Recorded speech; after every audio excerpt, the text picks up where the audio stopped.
Welcome to our channel. Today we how to install Trello Portfolio View using cards step by step clearly.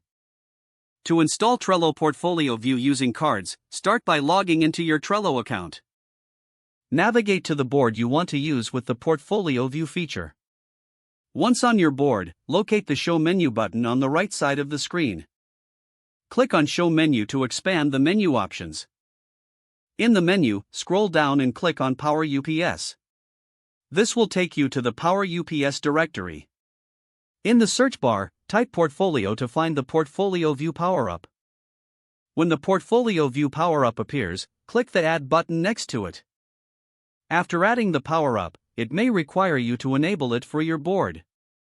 Follow any prompts to complete the activation process. Once enabled, return to your board's main interface. You should now see the Portfolio View option in the menu. Click on Portfolio View to open the view for your projects. The Portfolio View will display cards from your board in a summarized format. You can customize this view by selecting different filters or settings based on your preferences. Explore the layout options to organize your cards effectively. You can also drag and drop cards within the Portfolio View for better organization. Finally, save your preferences once you have set up your Portfolio View to suit your needs. That's it.